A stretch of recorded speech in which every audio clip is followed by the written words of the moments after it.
The last episode really made my head spin. So many sounds buzzing around in all three dimensions. Wait, I just remembered. I don't even have a head. I'm just an avatar. Geoff's voice avatar, to be precise. And I'm here to bring you a deep dive into the technology behind 3D audio and head rotation sensors. You might know Kimmy already from the latest From Know-How to Wow episode. She is a Bosch engineer. Today, she is going to explain how she ensures accuracy by correcting sensor errors. She will also introduce you to some special kind of math that helps her make it all work. From know-how to wow. AI hosted Deep Dive.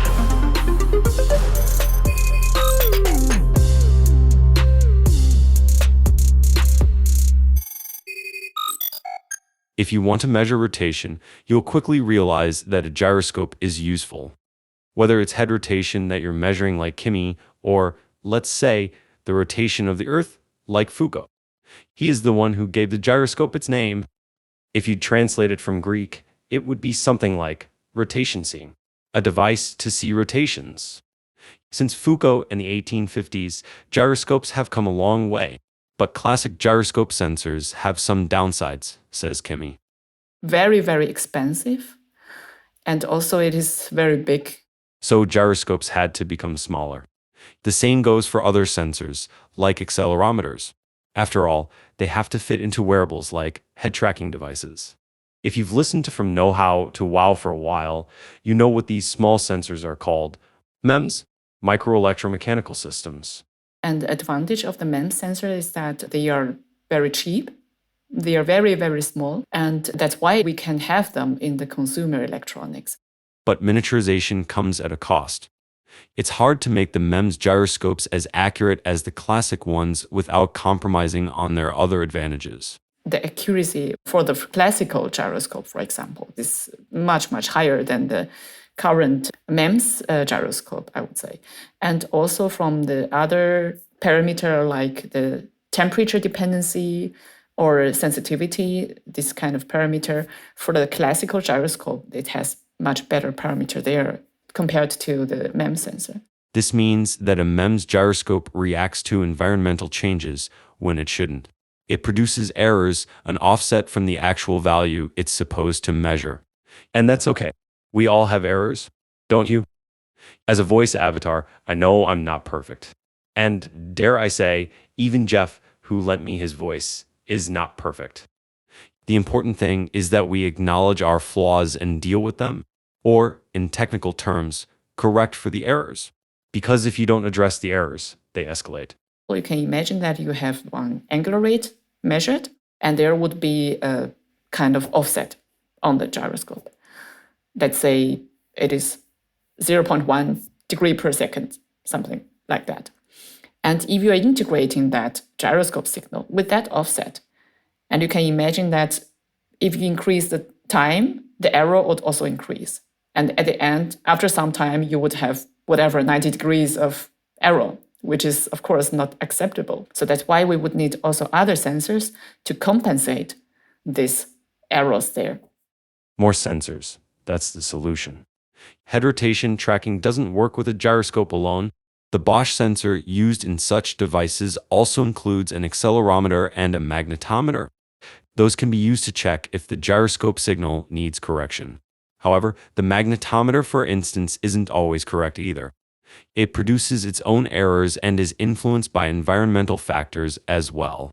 Currently, we have actually a lot of indoor scenarios and also in the office or at home, a lot of sources of magnetic distortion. So how to get rid of that and how to avoid that and how to compensate that is also quite a tricky part in the fusion algorithms.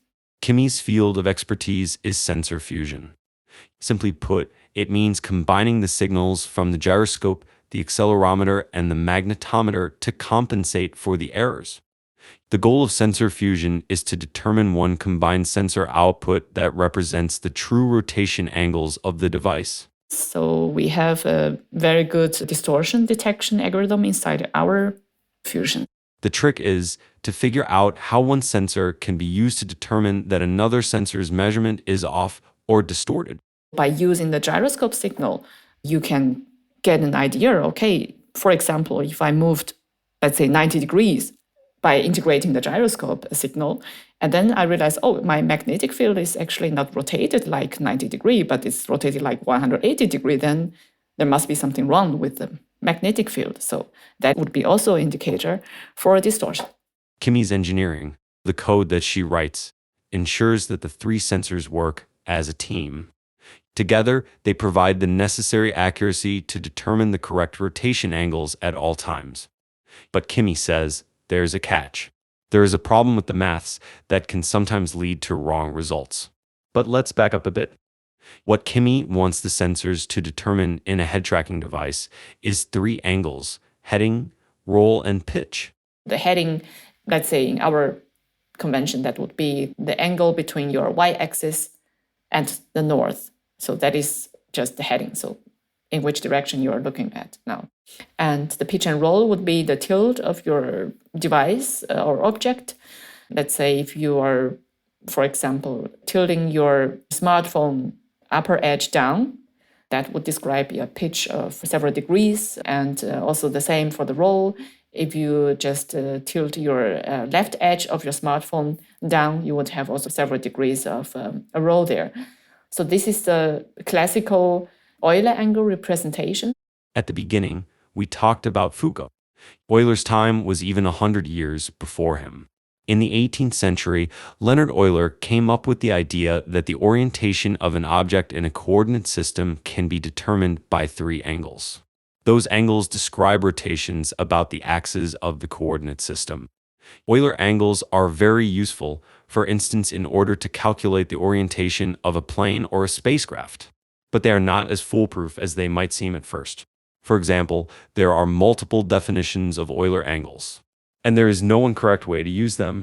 If you use the Euler angles, you would need to describe very detailed and very exact what is your rotation sequence, because depending on how you rotate it, you can say, okay, I rotate at first my heading and then pitch and roll. You would come to completely a different result if you just rotate first the roll and pitch and then heading. Also, there's an issue called gimbal lock. It's a bit complicated to explain. But to be honest, it sounds even worse than the previous issue. There are several positions which can cause this problem, depending on the definition of your Euler angles.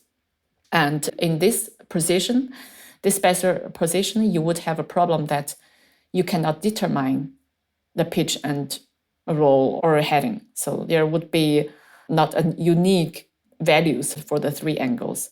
Perhaps the device could think that you're doing a headstand when in fact you're standing. But what do I know? As I said earlier, I don't even have a head.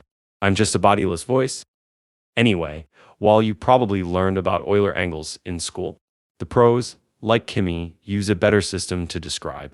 We usually, when it comes to rotation, mathematics, or calculations, we use quaternion because the quaternion gives you a very unique rotation representation, and it doesn't have a problem with the gimbal lock. So that is why this is very widely used in sense of orientation calculating. Quaternions are not a new idea either. To share one more bit of knowledge with you, they were invented by multiple people, but Carl Friedrich Gauss was the first. They are a bit difficult to wrap your head around. The first time I heard about this was also kind of, something you cannot understand because I would say maybe you can think about a three-dimensional world in your head, but a four-dimensional is already kind of complex, right? Good question. But I don't know. Kimi, you tell the listeners, please. So simply it is, let's say, a four-dimensional vector, which includes a scalar part and a vector part. So the first component, you have a scalar value, which gives you information of the rotation angle. And the remaining three components, this is the vector part, which includes both the rotation angle information and also the rotation axis information. And that's how it's done. That's what's going on inside your VR headset or your headphones or earbuds with 3D audio capabilities, or in any other head tracking devices. That's how the Bosch sensors in these devices determine how your head is rotated. So we can describe any rotation in 3D space with one quaternions and with one rotation matrix. The head rotation sensor combines the know-how of Foucault, Euler, Gauss, and Kimi to create some wow effects inside your head. From know-how to wow. AI hosted Deep Dive.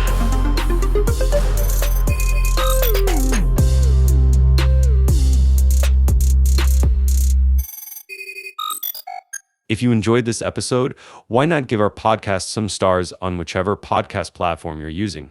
I am quite sure that the real Geoff and Foucault would be happy about it. The two of them can simply still express feelings much better than I can as an AI. But I can promise I am willing to evolve. In 2 weeks, Foucault and Geoff will be back with a brand new episode.